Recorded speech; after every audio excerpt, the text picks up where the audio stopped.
Should writers ditch adverbs altogether? Presented by Literary Symmetry.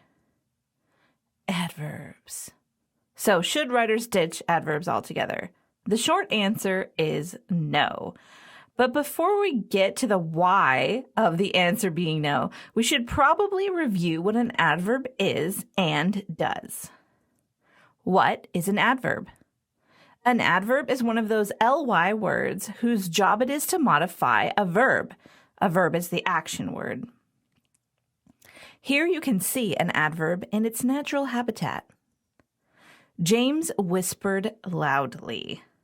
Loudly is the adverb and modifies the verb whispered. So, why are people constantly saying that adverbs are horrible? Because people often use them in a redundant way, and redundancy is the enemy of concision, which is using the fewest words possible to help the reader avoid confusion. Confusion is the kryptonite of readers. So concision is a great part of effective communication, which is what writing is, by the way. Here are a few examples of redundant adverbs. He yawned tiredly.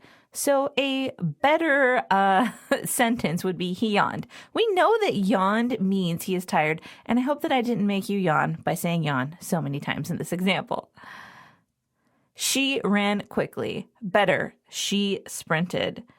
Running implies quick. If you want to say she ran more quickly than a normal run, the best thing to do is use a more specific verb. She ran quickly is like saying she sauntered slowly. It's redundant. How can you tell if you're using an adverb to actually modify your verb? Ask yourself this one magical question. Does this adverb add any new information? And the most important part of this question is new. If it's not new information, it should be deleted. And just so you know, and it doesn't make you nervous, the delete key is actually your friend because it helps you communicate with the reader more clearly. The delete key is not your enemy. And I know a lot of writers get nervous about it, but trust me, it's something that's needed and it is something that is made to help you. Another issue where writers get into trouble with adverbs has to do with dialogue tags. So we are going to discuss that in this lesson because it's all about adverbs. Do they show or tell? Okay, let's give an example so that we know what we're talking about. A lot of new authors will be tempted to use adverbs after said in an attempt to communicate how the character is feeling. Not only does constant adverb use in dialogue tags become redundant and tiresome to the reader, said is basically invisible until you add an adverb after every use of it. But using adverbs in this way is also telling instead of showing. Example, woohoo, she said excitedly. No, this is not what you do. Don't do this. There's woohoo, which is an excited word. You only say that word if you're excited. And then look, there's even an exclamation point, which that's a whole nother debate for another day, whether or not you should use one. But you can see that the excitedly is redundant. We know, obviously, that she, whomever she is excited. So don't add that on there. If you're guilty of this dialogue-related adverbial sin, don't worry. We've all been there. But now that you know better, instead of adding an adverb to said, think about how to show the reader what the character is feeling by having them say so, or by showing them an action tag that uses body language to signal what the character is feeling/thinking. If you want to be able to do this without having to think too hard, I personally recommend the Emotion Thesaurus. Make sure it's the second edition by Angela Ackerman and Becca Puglisi. Look up the emotion you want in this handy guide, and bam, you have a list of different ways to display that emotion in body language through an action tag.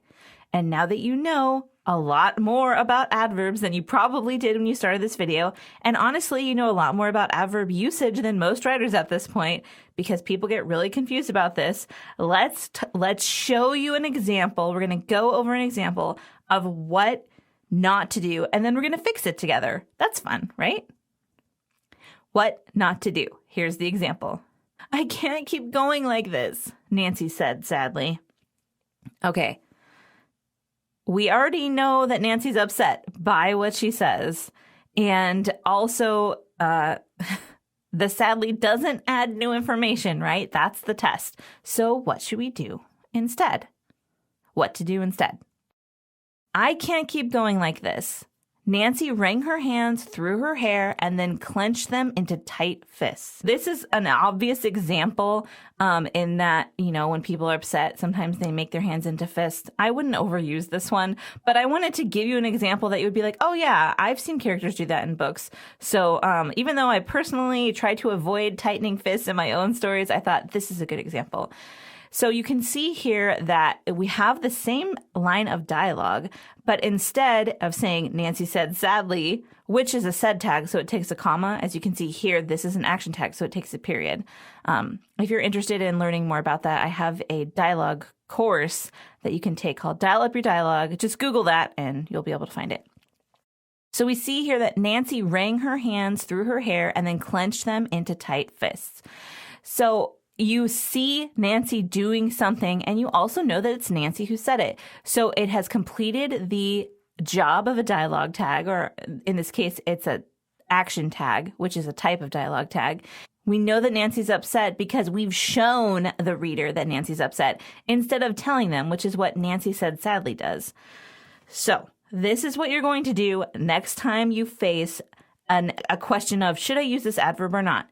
Use the magical question, does this add new information?